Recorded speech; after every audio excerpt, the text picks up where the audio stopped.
So I'm actually quite curious to know if you knew all of this. Possibly you did, but birth does not finish when the baby is born. There is actually another stage, it's called the third stage, that lots of people don't talk about. And if this is the first time you're seeing me, hi, I'm Emma. I have been a midwife for about 18 years in the NHS and abroad.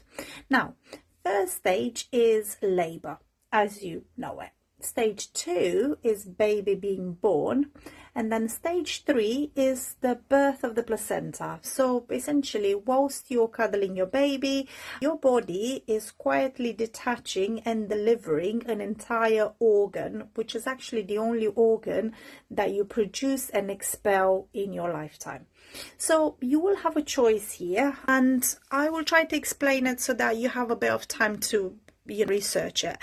Active management means actually an injection to help the womb contract and basically help the placenta come away faster. It usually happens within maybe 15 minutes to half an hour, and it just reduces the chances of heavy bleeding, which is why is routinely recommended, particularly if you had a longer labor, an induced labor, that sort of thing. Physiological management means waiting for your body to do it on its own. So essentially by producing the oxytocin yourself and just waiting for this to happen naturally. And of course, having your baby on skin to skin, for example, helps with the production of oxytocin as well as breastfeeding and all of that. But it can take a little bit longer.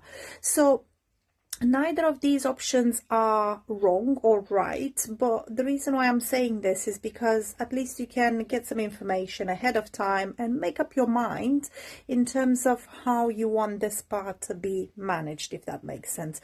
Because I think a decision you only hear about just at the time of your birth when you're in labor already isn't really an informed decision. It's just a formality.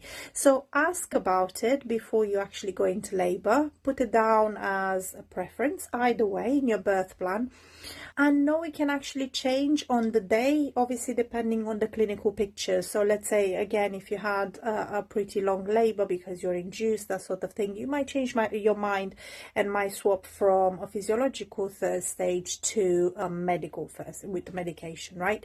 So that's what I mean, plan your birth backwards. So think about the type of birth that you want to have, understand what could go wrong, or well, rather what variation you might have in the care that you're receiving, and making sure that you keep your birth partner informed as well.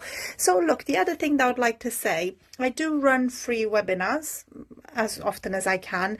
You will find the link in my bio here, so go and check it out and see if you can attend it. It's free. Take care.